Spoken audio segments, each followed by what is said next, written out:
우리는 그 영혼의 해부학이라는 큰 주제를 가지고 말씀을 나누고 있고요.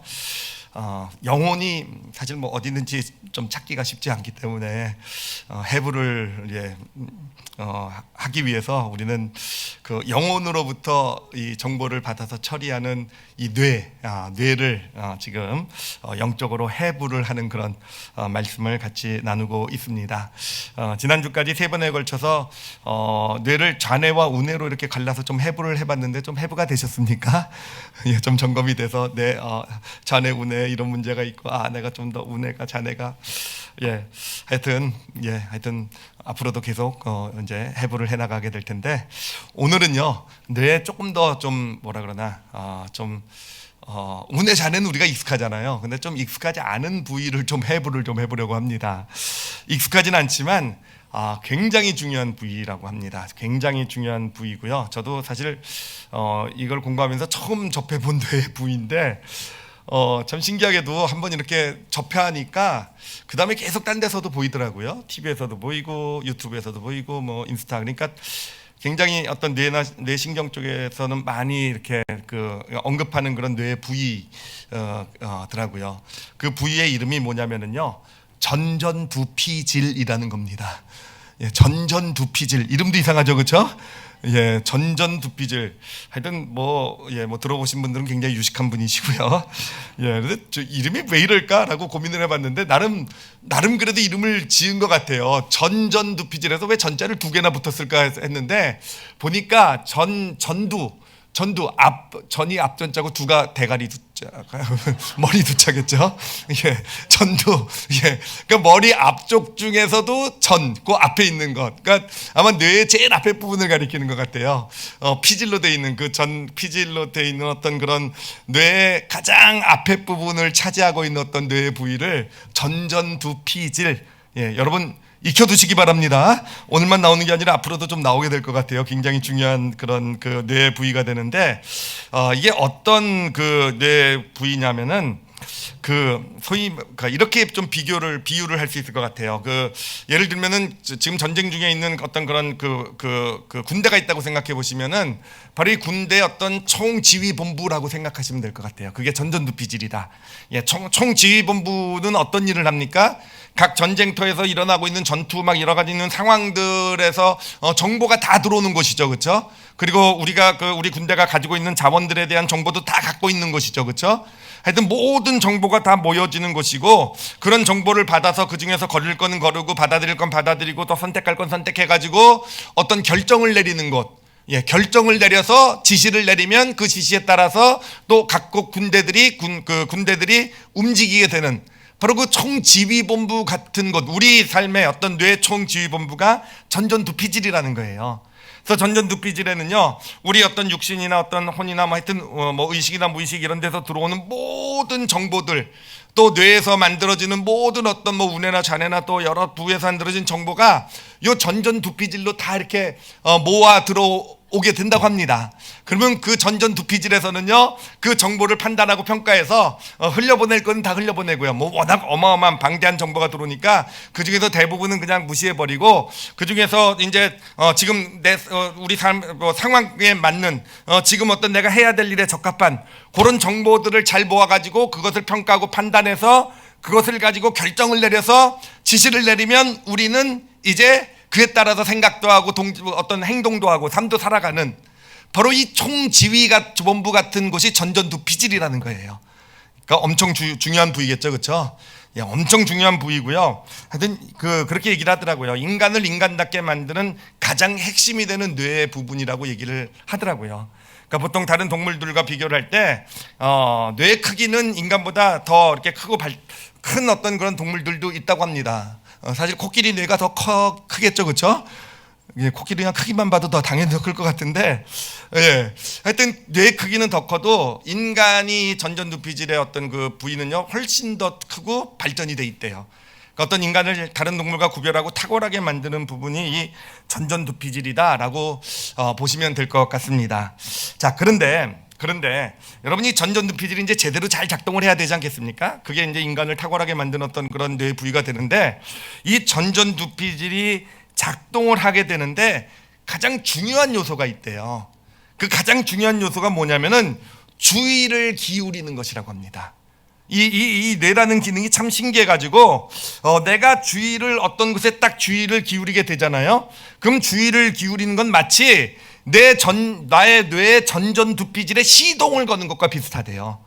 그러니까 주의를 기울이는 게 마치 키와 같아서 어떤 어느 부위에 딱 주의를 기울이면요, 내 전전두피질의 시동이 그러니까 작동이 시작하게 되고요. 그러면 전전두피질이 이제 거기서 들어오는 정보를 받는데 그 주의를 기울이는 데서 오는 정보들을 받아서 처리해서 그 들어오는 그 정보에 맞는 어떤 그런 판단을 판단을 하고 평가하고 결정을 하게 만드는, 그러니까 주의를 기울이는 것, 이게 전전두피질을 작동하게 하는 아주 핵심 요소가 된다고 합니다. 자, 이거를 예를 들면은 이런 예를 들면 좀 쉬울 거예요. 그러니까 예를 들면 아주 시끄러운 카페 같은 데서 사람하고 어떤 앞사람하고 앉아서 대화를 한다고 생각을 해보세요. 근데 정말 어마어마하게 시끄러워요. 그래서 여러 소리가 막 들어옵니다. 그래서 정말 시끄러워서 이걸 대화를 어떻게 하나 그러다가도 어느 순간에 이 사람에게 딱 주의를 기울이기 시작하게 되면은요, 다른 소리들은 걸러지고 요 사람의 이야기를 들을 수 있잖아요. 그렇죠? 들을 수 있잖아요. 못 들으십니까? 들을 수 있잖아요. 그렇죠? 그게 바로 내가 이 사람한테 주의를 기울일 때 수많은 어떤 소리의 정보가 들어오지만 내 전전두피질이요 딱 작동을 해서 그 사람으로부터 들어오는 어떤 음성의 정보만 받아서 처리를 하는, 이게 바로 전전두피질의 역할이라는 거예요. 또 예를 들면 저 같은 경우는 이제 주로 카페에서 말씀 준비를 잘해요. 아주 시끄러운 카페 같은 데서 말씀을 준비하는데, 그러면 이제 사실 제 딸아이 같은 경우는 저한테 질문이 하여튼 좀 신기하게 생각해요. 아빠는 그렇게 시끄러운 데서 어떻게 그렇게 말씀을 잘 준비할 수 있냐고. 근데요, 참 제가 생각해 보면 참 재밌는 게, 좋은 게, 이게 하여튼 좀 잘난 체 같은 것 같아서 좀 그렇긴 한데, 제가 이렇게 시끄러우면 이제 가끔 엿듣기도 하고 재밌잖아요. 사람들 얘기 들으면.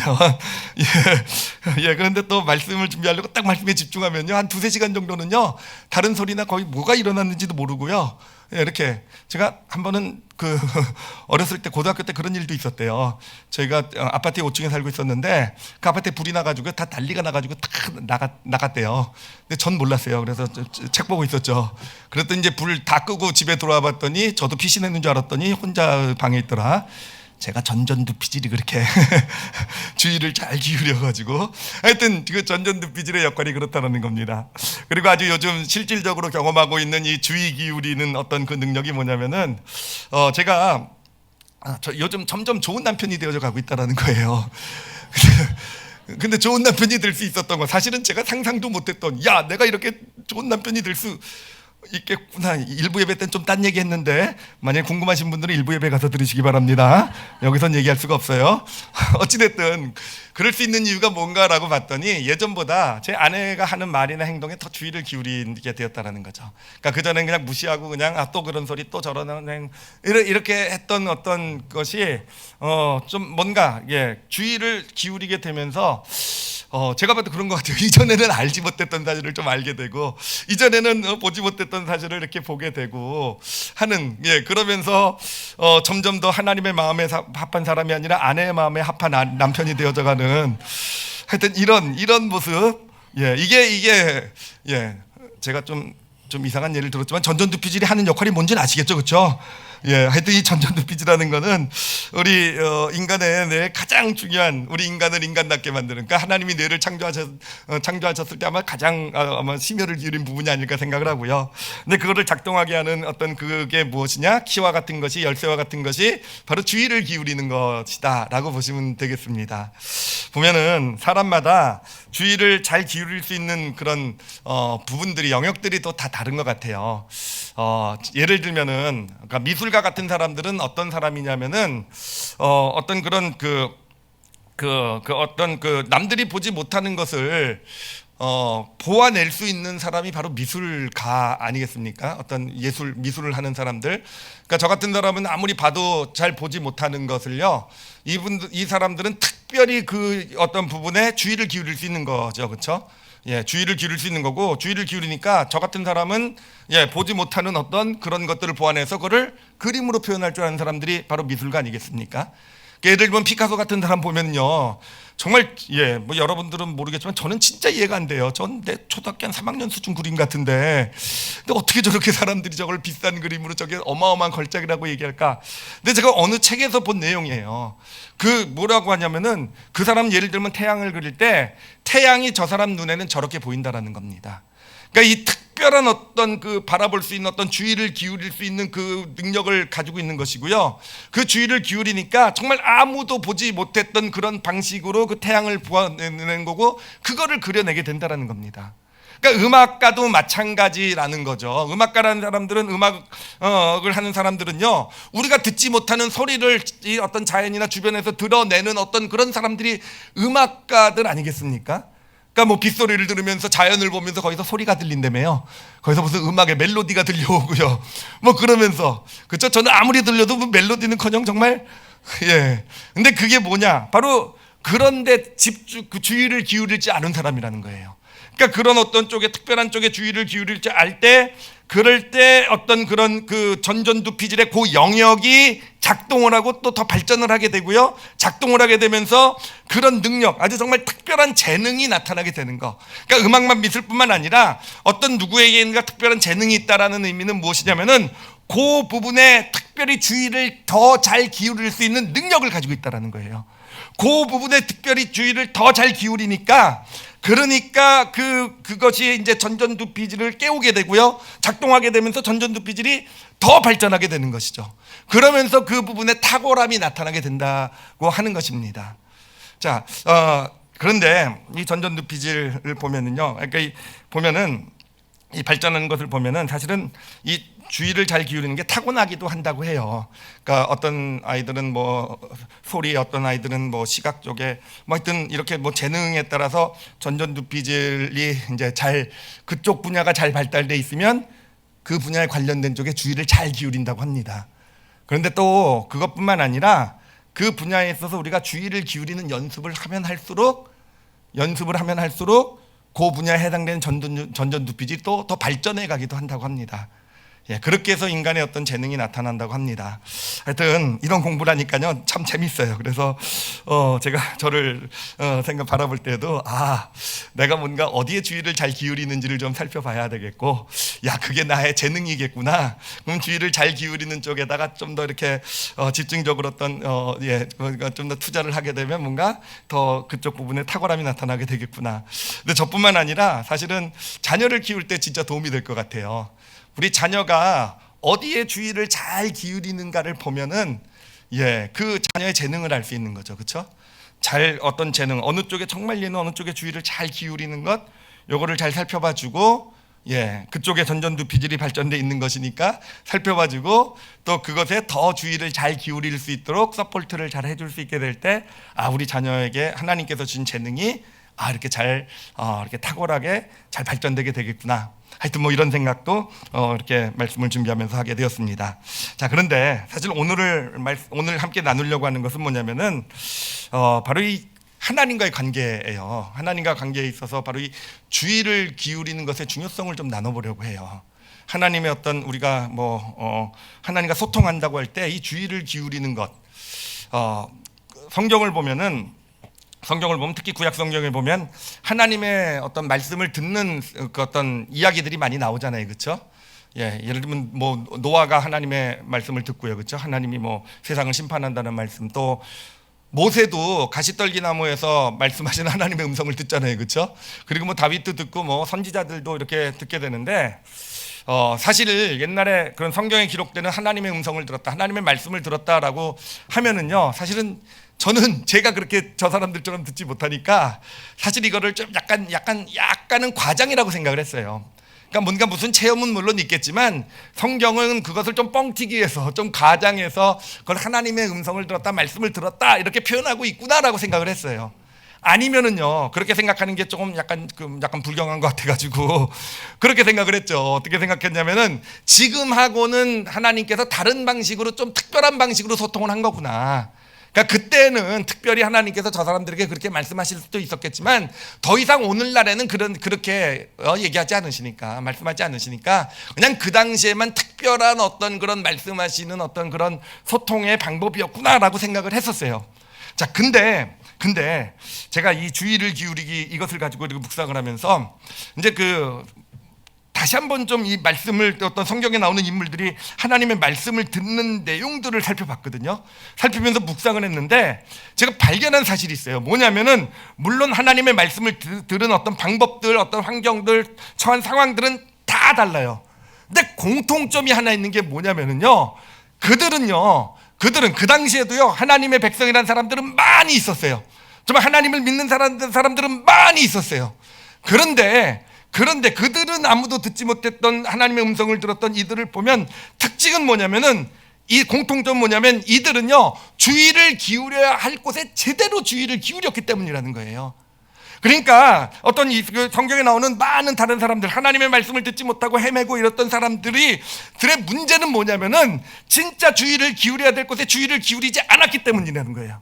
그래서 하나님이 말씀하실 때 하나님은 말씀하고 계신데 그들은 듣지 못했던 것이고, 하나님의 말씀을 들었던 믿음의 사람들의 공통점은 그들은 주의를 기울여야 될 그 부분에 주의를 기울일 수 있었기 때문에, 그렇기 때문에 하나님의 말씀을 들을 수 있었다라는 것입니다. 자, 그러니 여러분, 우리도 주의를 기울여야 될 부분에 제대로 주의를 기울일 수 있다고 한다면 우리도 하나님과 소통의 길이 열리게 되지 않겠습니까? 만약에 우리가, 여러분 하나님의 인도하심 받고 싶죠, 그렇죠? 예, 하나님의 이끄심, 인도하심, 함께하심, 하나님께서 우리 삶을 어떤 길을 어떻게 가야 되는지 분별하고 정말 하나님의 인도하심을 받기를 원한다고 한다면, 진짜 우리에게 필요한 것이 있다고 한다면 주의를 기울여야 될 곳에 제대로 주의를 기울여야 된다는 거예요. 우리가 듣지 못하고 있다고 한다면요, 그것은 하나님이 우리에게 말씀하시지 않으셔서가 아니라 우리가 제대로 된 곳에 주의를 기울이지 못하고 있기 때문에, 잘못된 것에 주의를 기울이고 있기 때문에 우리에게는요 하나님의 인도하심이, 하나님의 말씀이 들려오지 않는다라는 것입니다. 자, 그러면 우리가 이제 함께 봐야 될 것이 도대체 우리가 주의를 어디에다 기울여야 될까라는 것이죠. 도대체 믿음의 사람들 아주 소수죠. 아주 소수. 성경에도 보면 얼마나, 사실은 성경에 기록된 이 보면 얼마나 많은 다른 사람들이 있었겠어요. 근데 그 많은 사람들은 못 들었어요, 아무도. 소수만이 제대로 주의를 기울이고 하나님의 말씀을 들을 수 있었는데, 과연 그들이 주의를 기울인 곳이 어디였을까라는 것입니다. 어디였을까? 그것을 오늘 우리가 읽은 본문 말씀을 가지고 함께 좀 살펴보려고 합니다. 다윗은 하나님의 말씀을 들었어요, 그렇죠? 그러니까 다윗은요 주의를 기울여야 될 곳에 제대로 주의를 기울일 줄 알았다라는 것이죠. 그리고요 반면에 다른 사람은 그렇지 못했다라는 거. 자, 오늘 말씀을 가지고 다윗이 어디에 주의를 기울였고 다른 사람은 어디에 주의를 기울이지 못했는지를 한번 같이 찾아가 보도록 하겠습니다. 오늘 사건은요, 이제 다윗이 이제 이스라엘 왕이 됐죠. 이스라엘 왕이 됐고요. 사실 이스라엘은 12지파로 나눠져 있는 그런 이제 지파 연합체이기 때문에 참 하나됨을 이루기가 참 힘든 그런 맨날 싸우죠. 맨날 싸우고 맨날 나눠지고 갈라지고 편 나누고 막 이렇게 싸우는데, 하여튼 그런 이제 12지파로 이루어진 나라인데, 하여튼 다윗은요 나라가 왕이 된 이후에 먼저 일단 전쟁을 잘해요. 그래가지고 어떤 그동안 외적인 위협을 다 없애버립니다. 그래서 어떤 군사적인 안정을 이루게 되고요. 그리고 나서 이제 다윗에게 중요한 건 이제 정치적 안정이었어요. 이 지파의 통합, 지파의 통합을 이루어야 되는데 이제 그것을 위해서 아주 정치적 역량을 발휘합니다. 특히 가장 결정적이었던 게 예루살렘으로 수도를 옮긴 거예요. 그러니까 예루살렘은요 가장 큰 두 지파 사이에 있는 그 두 지파에 속하지 않는 땅이거든요. 그렇게 함으로써 하여튼 어찌됐든 정치적 역량을 발휘해서 정치적인 통합은 이루어내요. 정치적인 통합을 이루어냅니다. 자, 그렇게 해가지고 나라가 이제 든든하게 서게 됩니다. 이제 사람들이 어떤 이스라엘 왕국에 대한 소망을 막 보게 될 때, 이제 다윗이 마지막으로 벼르던 진짜 그가 하고 싶었던 일을 하게 되는데, 그 일이 뭐냐면 바로 오늘 본문의 일이에요. 법궤를 가지고, 법궤가 지금 저기 블레셋과의 국경 어디 시골에 버려져 있었는데, 그 법궤를 예루살렘으로, 다윗성이 있는 예루살렘으로 옮겨오는 일을 하게 되는 것입니다. 여러분, 이게 엄청나게 중요한 일인 이유가 있어요. 왜냐하면은 여러분 법궤가 뭔지 아시죠, 그렇죠? 법궤 뭔지 모르십니까? 거의 모르시면 우리 아이들 수준하고 똑같은 비슷한 건데, 어저께도 우리 아이들과 예배 드리면서 야 니네 법궤가 뭐냐 그랬더니 어떤 한 애가 그러더라고요. 거기에 나뭇가지 들어있는 거잖아요 그러더라고요. 나뭇가지? 거기에 나뭇가지가 들어있어. 그 복숭아 나뭇가지인가 거기 들어있잖아요 뭐 이러더라고요. 그랬더니 이제 제 딸아이는 또 거기 돌덩어리 들어있잖아요 그러더라고요. 그래서 너는 무슨 또 돌덩어리? 그리고 나서 곰곰이 생각해 보니까 틀린 얘기가 아니더라고요. 이 법궤 안에 뭐가 들어있냐면은 그 아론의 지팡이가 들어있어요. 근데 지팡이라는 건 죽은 나무 아니겠습니까? 근데 그게 놀라운 게 뭐냐면은 아론이 그 지팡이를 가지고 나무에다 땅에다 그 지팡이를 딱 꽂았는데 그 지팡이에서 싹이 났어요. 살구나무 싹이 났습니다. 그래서 그 아론의 싹난 지팡이라고 불려요. 뭐 복숭아나 살구나 거기죠, 그렇죠? 그래서 맞는 걸로 쳐줬어요. 어우, 너 똑똑한데? 야, 지팡이를 가지라고 얘기한 게 좀 그렇지만 뭐 지팡이도 가지죠, 그렇죠? 뭐 어찌됐든. 그리고 돌덩이가 뭔지 봤더니 거기에는 모세의 십계명을 돌판에 새겨가지고 그 돌판에 새긴 십계명을 넣어놨어요. 우리 딸은 불경하게 십계명을 돌덩이라고 부르고요. 하여튼 거기에는 그런 아주 굉장히 그 이스라엘의 성물이라는 것이 들어있는 이제 어떤 궤가 돼요. 나무 상자가 되는데, 그런데 이 법궤가 중요한 이유가 뭐냐면은 법궤가요, 하나님께서 법궤를요 하나님의 이름을 두신 것이라고 얘기를 했단 말이에요. 그리고 법궤가 있는 곳에 나도 함께 하겠다라고 하나님 말씀하셨어요. 그래서 법궤라는 것은 하나님의 임재가 있는 곳, 하나님이 함께 하시는 곳이라는 의미를 갖게 된 겁니다.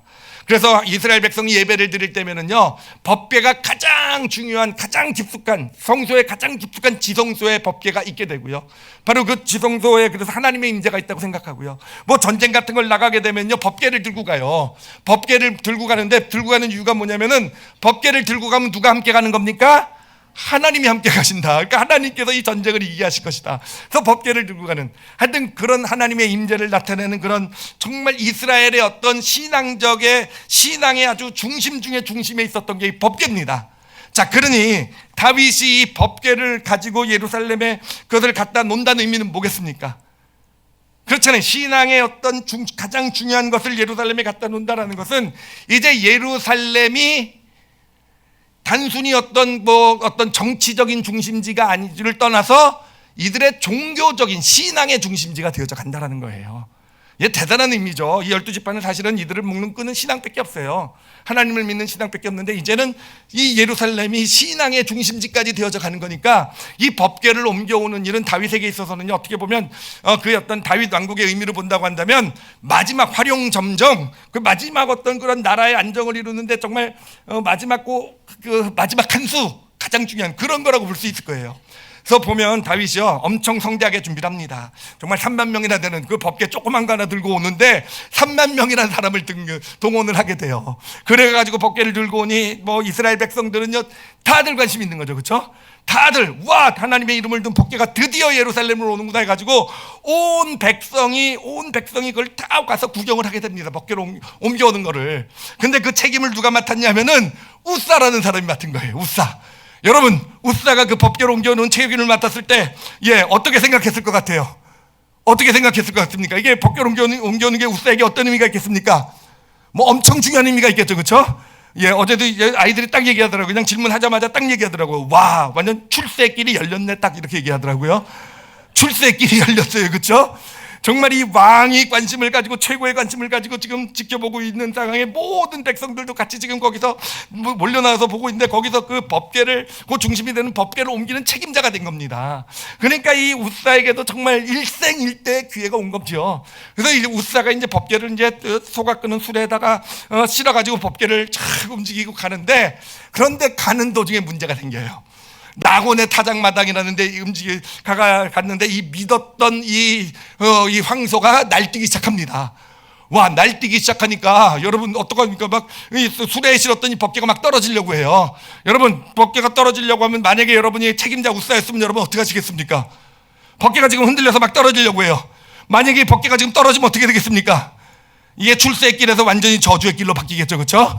그 책임 맡아놨더니 그 법궤를 땅에 떨어뜨려 완전 끝장나는 거잖아요. 그래가지고 우사가 그 법궤가 떨어질 것 같으니까 가서 딱 만진 거예요.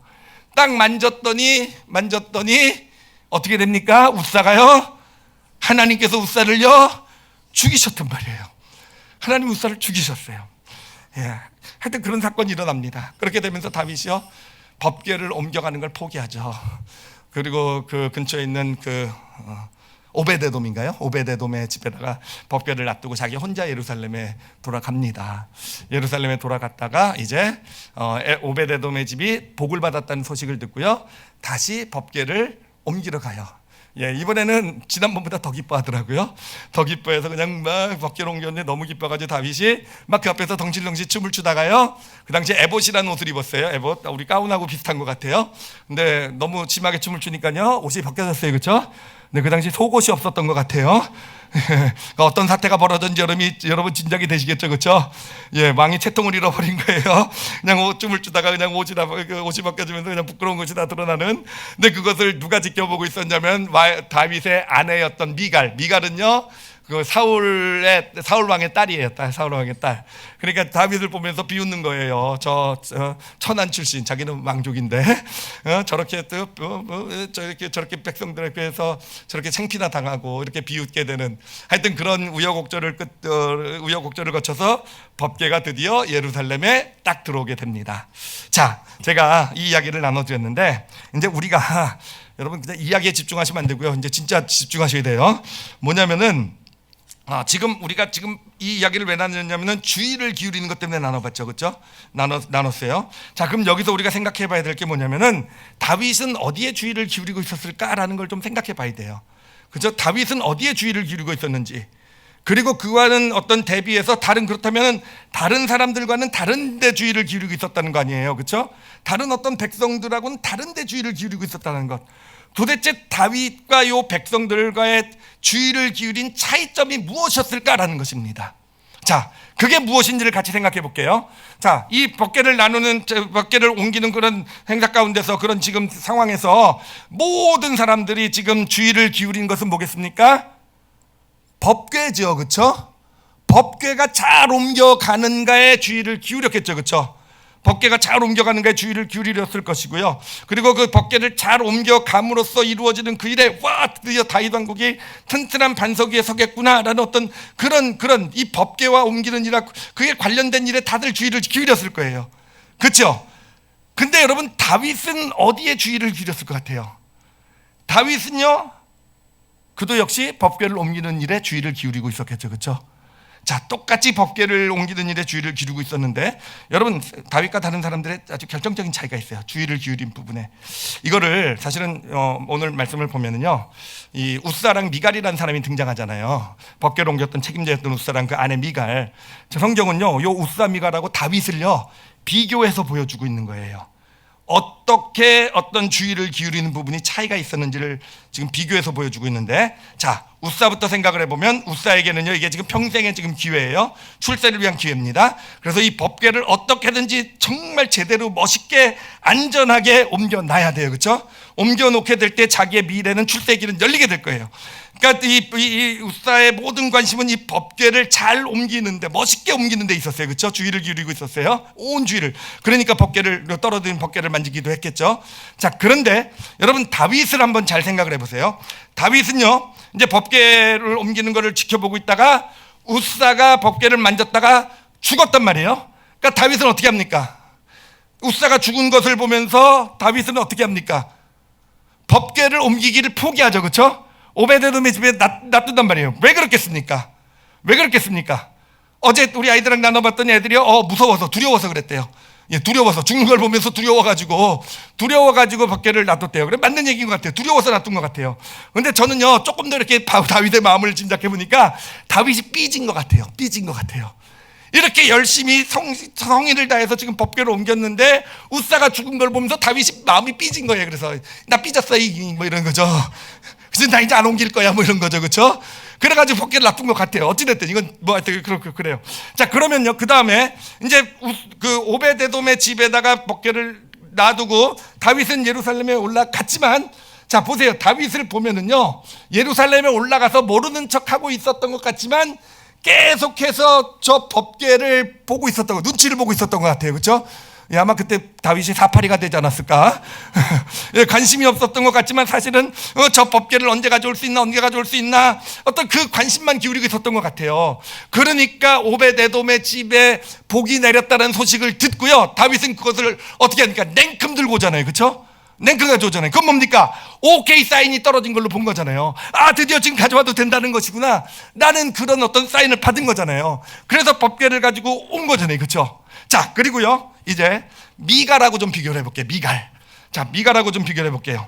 미갈 같은 경우는 아까도 나눴듯이 다윗이 법궤를 가져오다가 이렇게 옷이 벗겨지고 하니까 창피하다고 어떻게 미갈 쪽에서는 이해할 수가 없는 거예요. 왜냐하면 법궤를 지금 예루살렘으로 옮겨오는 이유가 뭡니까? 왕권을 강화시키기 위한 거예요. 드디어 이스라엘이 이제 안정이 이루어지고 이 법궤만 가져오면 다윗의 왕권, 자기 가족의 왕권이 보장이 되는 왕권의 강화를 위해서 지금 법궤를 가지고 오는 거란 말이에요. 그런데 그 왕권의 강화를 위한 그 과정에서 왕이요, 오히려 왕권을 추락시키는 그런 모습을 보인 겁니다. 백성들 앞에서 옷이 벗겨지는 그런 정말 어처구니 없는 그런 모습을 보인 거예요. 그러니까 이 미갈의 입장에서는 이해가 안 되는 거죠. 야, 왕권을 강화시키기 위해서 저렇게 고생해가지고 그냥 우사도 죽여가면서 데리고 가지고 온 그런 법궤인데, 야, 그 마지막에 와가지고 야, 그런 창피를, 오히려 그냥 완전 이걸 불교 용어로 도로아미타불이라 그런가요? 뭐 어찌됐든 그런 거를 하냐, 뭐 이런, 이게 미갈의 어떤 마음이었던 거예요. 그래서 다윗을 비웃었죠. 근데 여러분, 그때 다윗이 뭐라고 얘기한지 아십니까? 다윗이 뭐라고 얘기하냐면요, 나는 이것보다 10배, 제가 좀 좀 과장하는 부분도 있지만 그런 의미로 얘기해요. 이것보다 더한 창피를 당해도 나는 춤출 것이다. 나는 기뻐하고 춤추고 나는 상관없다. 라고 이렇게 얘기를 합니다. 라고 이렇게 얘기를 해요. 그리고 여러분, 미갈은요, 그렇게 얘기를 하고 나서요, 평생에 아기를 낳지 못하게 됐다고 합니다. 아기를 낳지 못하게 됐다고 해요. 자, 그러면 여러분, 다윗이요, 법궤를 옮기는데 관심을 가지고 있었던 건 맞아요. 그렇죠? 그런데 사람들하고 법궤를 옮기는 데 있어서 관심을 가지고 주의를 기울이고 있는 건 맞는데, 다른 사람들과는 조금 다른 어떤 주의를 기울이는 것에 다른 차원의 주의를 기울이고 있었다는 겁니다. 그러니까 다른 사람들은요, 미갈도 그렇고 우사도 그렇고요, 무엇에 관심이 있습니까? 법궤 자체에 관심이 있는 거예요. 법궤를 통해서 자신이 얻을 것, 법궤를 통해서 출세하게 될 것이고, 법궤를 통해서 왕권이 강화가 되게 될 것이고, 법궤가 주는 어떤 그런 축복들, 어떤 그런 유익에 그쪽에 주의를 기울이면서 가고 있었단 말이에요. 근데 여러분, 다윗은 어떻습니까? 물론 다윗도 그쪽에 주의를 기울이지는 않은 건 아닐 거예요. 그죠? 그도 그 의미를 알았을 겁니다. 내가 법궤를 예루살렘에 가져다 오면은 이것이 얼마나 큰 나라의 유익이 될지 알았을 거예요. 근데 그는요, 더 크게 주의를 기울였던 부분이 있다는 겁니다. 어디에 주의를 기울이고 있었습니까? 우사가 죽었을 때 삐졌다고 그랬잖아요. 그렇죠? 두려웠다고 그랬죠. 누구한테 삐진 거예요 도대체? 누구를 두려워한 겁니까? 하나님이잖아요. 그렇죠?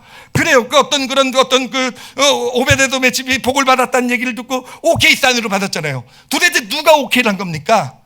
하나님이 오케이 하셨다고, 하나님이 오케이 사인으로 받은 거잖아요. 다윗이 자신의 옷이 다 벗겨지고 그렇도록 춤을 췄는데도 후회하지 않을 수 있었던 것은 무엇입니까? 지금 다윗은 누구 앞에서 춤을 추고 있어서 그런 거예요? 하나님 앞에 서 있어서 그렇다는 겁니다. 여러분, 이게 차이예요. 다른 사람들은요, 사실은요, 물론 이불은 하나님을 얘기했을 거예요. 그저 법궤, 하나님의 임재가 있는 것, 하나님의 거룩한 것, 그래요. 그렇지만 그들의 관심은요, 하나님이 주시는 것에 관심이 있었어요. 하나님이 주시는 것, 하나님이 이렇게 해주실 거고, 내가 이 일을 잘 감당하면 이런 축복을 줄 것이고, 이런 유익이 있을 것이고, 이렇게 왕권이 강화될 것이고. 그런데 다윗만은요, 하나님이 주시는 어떤 유익보다 더 관심을 가진 게 뭐냐면 하나님의 마음이었던 거예요. 하나님의 마음. 그에겐 유익도 중요하고 이것 때문에 잘 되는 것도 중요하지만, 그래요, 하나님께서 화나신 거예요. 어떻게 보면 우사를 주셨단 말이에요. 뭔가 잘못된, 하나님께서 뭔가 옳지 않다는 하나님의 마음이, 뭔가 지금 불편한 걸 다윗은 아는 거예요. 그러니까 그것을 헤아리고 있는 거예요. 오베데돔의 집에 복을 받으니까 하나님께서 드디어 하나님의 마음만 지금 눈치 보고 있었던 거예요. 하나님의 마음 좀, 소위 말하면 하나님도 삐지신 것 같은데 삐졌던 마음이 언제나 풀리실까? 하나님의 마음을 살피고 있다가 하나님의 마음이 풀린 걸 보고 가서 가져온 겁니다. 그리고 하나님이 기뻐하시는 것을 보면서 그 앞에 하나님의 기쁨 가운데 자기도 마음껏 기뻐할 수 있었던 것. 여러분, 이게 다윗이 주의를 기울이고 있었던 것입니다. 그래서 다윗을 통해서, 또 제가 성경에 다른 예들도 많이 봤다 그랬잖아요. 그걸 통해 보면서 정말 발견한 게 뭐냐면요, 다들 하나님의 백성이고요. 이스라엘 백성들이요, 다 하나님의 믿는다고 하기 때문에 다 하나님에 관심이 있다고 얘기를 해요. 근데요, 그들은요 하나님이 주시는 것에 관심이 있어요. 하나님이 주시는 거예요. 하나님이 주시고. 근데 선지자들의 특징이요, 하나님의 말씀을 그들의 진짜 다른 점은요, 그들은요 하나님의 마음의 주의를 기울여요. 하나님의 마음의 주의를 기울이고요, 그리고 바로 그들에게 하나님 말씀하시는 거예요. 아니요, 하나님 말씀하시는데 하나님의 마음의 주의를 기울인 그들이요 하나님의 말씀을 들을 수 있었던 것입니다. 여러분, 이게 참 마음이 중요한 것 같아요. 제가 좀 전에 제 아내 이야기를 했는데 주의를 더 잘 기울이게 됐다고 하는데, 사실은 예전에도 주의를 기울이지 않았던 건 아니에요. 근데 생각해 보면 예전에는 똑같은 행동을 보고도 말을 듣고도 상처받고 내가 힘들고 또는 똑같구나 하여튼 이렇게 했다고 한다면, 좀 달라진 게 있다고 한다면요, 지금은 마음을 살피게 된 건 것 같아요. 어떤 말이나 행동이 나타나는 걸 보면서 어떤 마음일까? 제가 하여튼 그러면서 이런 얘기 맨날 예화를 써먹으려니까 정말 쑥스럽고, 집에 가면은 얼굴 쳐다보기도 그렇고 꼭 얘기하면 하고 나면 당신 정말 그랬어 이럴 것 같아가지고 저한테 그런 얘기한 건 좋은데 성도들한테는 그렇게 얘기하지 않기를 부탁을. 근데 제가 어제도 또 하나 좀 하여튼 제가 참 마음이 좋았던 것 중에 하나가, 어제도 이제 아이들하고 예배를 같이 드리고 나서 이제 끝나고 기도를 해요. 근데 이제 제 딸아이가 이제 기도를 하는데 이런 기도를 하더라고요. 뭐라고 기도를 했냐면은, 제가 진짜 좀 놀랬고 좀 감동을 받은 그런 기도인데, 이렇게 기도를 했어요. 자기가요, 아빠의 마음에 주의를 기울인 것만큼 앞으로 하나님의 마음에도 주의를 기울이겠습니다 라고 기도를 하더라고요. 제가 어느 쪽에 감동을 받았게요? 아빠의 앞에 쪽일까요? 뒤에 쪽일까요? 앞에 쪽이죠. 진짜 제가 그때 이 아이가 아빠의 마음의 주의를 기울여왔구나라는 거. 일 예배 끝나고 안 목사님하고 좀 서로 농담도 그랬는데, 안 목사님 그러더라고요. 자기 아들은 자기 눈치만 보는데 그래도 제 딸아이는 마음을 이렇게 헤아린다고 이런 농담도 하긴 했는데, 그 얘기가 너무 저한테는 와닿는 거예요. 이제까지 저는 제가 잘해서 우리 딸아이가 잘 크고 있다고 생각을 했거든요. 우리 관계가 좋고. 근데 그게 아니었구나라는 거. 우리 딸아이가 그래도 어린애에도 불구하고 걔는요 늘 아빠의 마음을 생각하고 있었구나. 물론 까불고 버릇없게 굴 때도 있고 그렇긴 하지만 정말 어떤 아빠의 표정들, 말이나 보면서 그 안에서 마음을 살펴보고 있었다라는 거. 정말 그러면서요, 여러분, 그러니까 어떻게 되는지 아십니까? 그러면서 깨달아지는 게, 얘가 내 마음을 이렇게 살펴본 것처럼 나도 이 아이를 대할 때요, 이 아이의 마음을 살펴보게 되는구나. 내 마음을 헤아리는 이 아이를 보면서, 그러니까 그 마음을 살펴보게 되고, 그 마음의 어떤 것을 보면서 그 아이가 진짜 필요하고 원하는 걸 저도 알게 되고요. 그러면서 이 아이에게 아빠로서 해줄 수 있는 걸 내가 더 잘해줄 수 있는, 많이 해줄 수 있는 그런 길이, 그런 어떤 관계가 되어져 가는 것이구나. 여러분, 하나님과의 관계도 마찬가지 아니겠습니까? 우리가요 하나님의 마음에 정말 관심을, 주의를 기울이게 되면은요, 하나님도 우리 마음에 주의를 기울이시게 되는 거예요. 그리고 더 많은 것을 아시고 더 많은 것을 주시는 어떤 그런, 하나님과 더 가깝게 소통하게 되는 그런 관계가 되어져 가는 것입니다. 근데 여러분 어떻습니까? 우리는 하나님에게 주의를 기울이고 있을까라고 질문을 좀 해보니까 그냥 예배 때 잠시 기울이는 것 같아요. 그렇죠? 이 시간에는 잠시 기울이는데, 그나마 이 시간에도요 하나님께 우리 관심을 기울일 때 하나님이 주시는 것에 관심을 기울이지, 하나님의 마음에 과연 우리가 관심을 기울여 왔을까라는 거예요. 그러니 예배 때도 그런데 정말 우리가 실제 삶을 살아가면서 우리 삶에 일어나는 어떤 일들, 내 삶의 어떤 일들을 보면서 그냥 내 마음만 중요했지, 내 사정만 중요했지, 그 일을 주신 그 일이 일어나고 만약에 어려움이 있다고 한다면, 만약에 문제가 있다고 한다면, 만약에 어떤 일이 있다고 한다면 정말 그런 일들 가운데서 하나님의 마음, 이 일을 허락하신 하나님의 마음을 우리가 살펴봤을까, 주의를 기울였을까라고 하면은요, 사실 그러지 못한 것이 우리의 모습이 아니었을까라고 생각을 합니다. 다윗은 하나님의 마음에 주의를 기울일 줄 알았죠, 그렇죠? 그런데요, 우스하고 미갈은요, 하나님의 마음에 관심이 없었어요. 하나님이 주시는 거에만 관심이 있었어요. 이 법궤를 옮기는 것을 통해서 출세하고, 이 법궤를 옮기는 것이 왕권을 강하고, 하나님이 주시는 것에 관심이 있었어요. 여러분, 마음에 관심이 없다라는 의미는 뭐냐면요, 그 대상을요, 어떻게 보면 진짜 살아있는 존재로 보는 게 아니에요. 그냥 하나의 수단으로만 보는 거예요. 그 존재를 하나의 어떤 수단, 하나의 어떤 방법으로만 보는 거예요. 그러니까 어떻게 보면 여러분, 우사는 죽었잖아요, 그렇죠? 미갈은 애를 못 낳게 됐어요. 애를 못 낳는 것은 이스라엘 여인에게 있어서는 죽은 것과 똑같은, 그 위의 삶은 죽음과 똑같은 삶이라는 의미예요. 여러분, 이거는 무엇을 얘기하냐면은, 여러분, 하나님 앞에서 이들은요, 죽은 자나 다름이 없었다는 거예요. 왜 그렇습니까? 이들이 하나님을 볼 때 하나님을 살아있는 하나님으로 보지 않기 때문에, 살아있는 하나님이 아니라 그냥 도구고 수단이고요, 그렇죠? 출세하게 하고 내가 원하는 걸 주시는, 그러니 이들에게 있어서 하나님은 살아계신 하나님이 아니셨던 거고, 그런 하나님이 볼 때도요, 이들은요, 살아있는 존재가 아니라 죽은 존재였다는 거죠. 그런데 다윗은 어떤 존재였습니까? 진짜 하나님 앞에 살아있는 존재였어요. 하나님의 마음을 살피고, 그렇죠? 하나님의 마음을 살피고 그 마음 눈치를 보고요, 그렇죠? 마음을 헤아리고, 그러니 하나님이 다윗을 볼 때도요, 다윗은요, 살아있는 존재였던 거예요. 그러니 그 살아있는 존재에게 하나님께서 주실 수 있는, 정말 그 관계 가운데서 하나님 주실 수 있는 그런 놀라운 축복을 부어주시는 그런 축복된 삶을 다윗은 살아갈 수 있었던 것입니다. 여러분, 오늘 말씀에서 우리가 정말 그 단어만 좀 표현만 좀 기억하셨으면 좋겠어요. 주의를 기울이는 거. 여러분, 주의를 기울이셔야 돼요.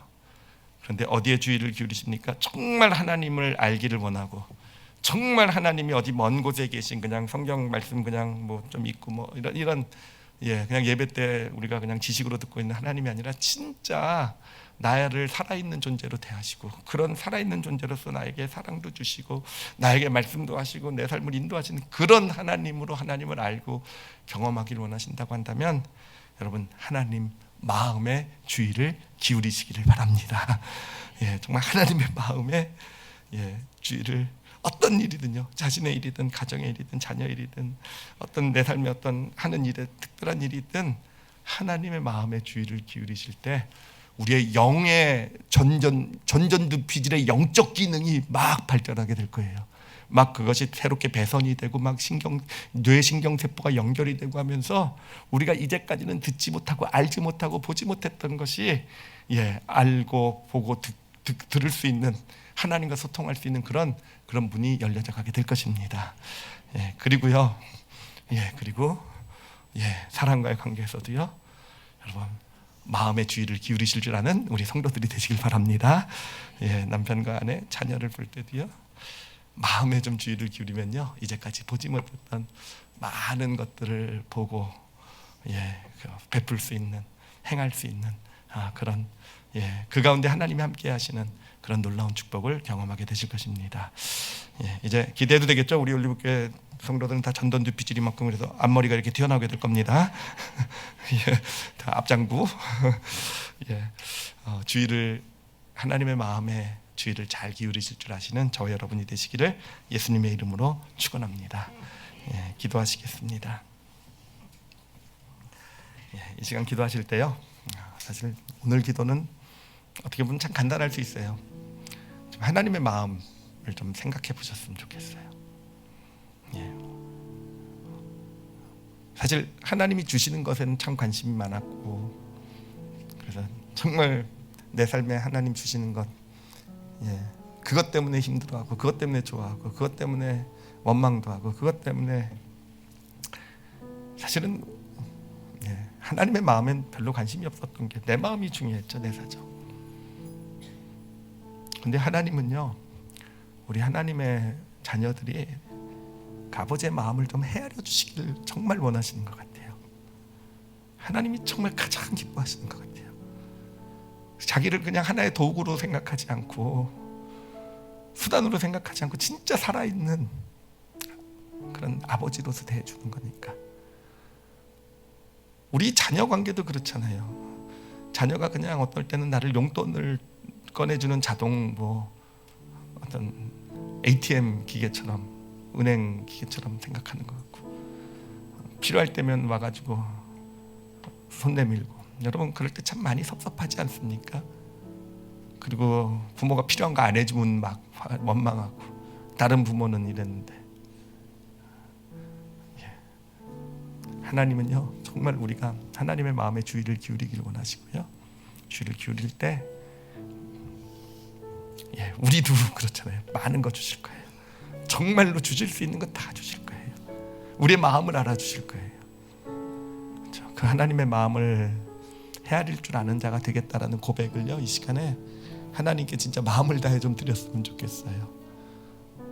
마음의 주의를 기울이겠다는. 그리고요, 관계에서 특히 지금 어렵고 힘든 갈등이나 이런 부분이 있다고 한다면 마음의 주의를 기울여 보세요. 이웃에게 마음의 주의를 기울이겠습니다 라는, 겉으로 드러나는 것을 넘어서 마음에, 우리 다 같이 오늘 말씀 놓고요, 자신을 위해서 우리 잠시 함께 통성으로 기도하시겠습니다. 하나님 아버지 감사합니다. 하나님 아버지, 생각해보면 너무 당연한 건데 우리가 미련해서 잘 몰랐던 것 같아요.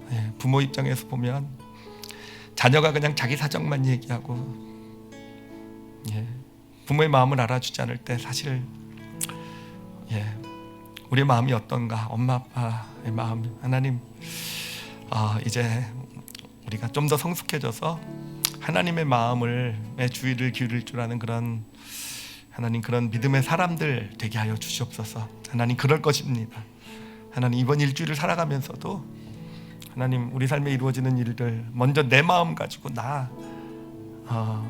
앞세우기 전에 하나님, 하나님의 마음이 어떨까라는 것, 하나님, 돌아볼 줄 아는 자 되게 해주시고, 하나님, 처음에는 부족해도 점점 우리의 영적인 전전두피질의 영적인 기능이 발전하게 돼서 하나님의 마음을 잘 헤아리고 그렇게 살아갈 수 있는 그런 믿음의 사람이 되어져 갈 줄 믿습니다. 하나님, 미가 루사처럼 하나님 믿는다고 하면서도 하나님을 살아있는 존재로 여기지 않는, 하나님, 그런 신앙의 길 걷지 않게 하여 주시옵소서. 하나님 감사합니다. 정말로요, 정말로 잘 살았으면 좋겠어요. 정말로 가정, 부부관계, 부모 자녀 관계 정말 잘, 또 이웃관계 했으면 좋겠습니다. 하나님, 오늘 우리에게 어떻게 보면 답을 주셨는데, 하나님, 마음의 주의를 기울일 줄 아는 그런 저희들 되게 하여 주시옵소서. 감사드리며 예수님 이름으로 기도드렸사옵나이다. 아멘.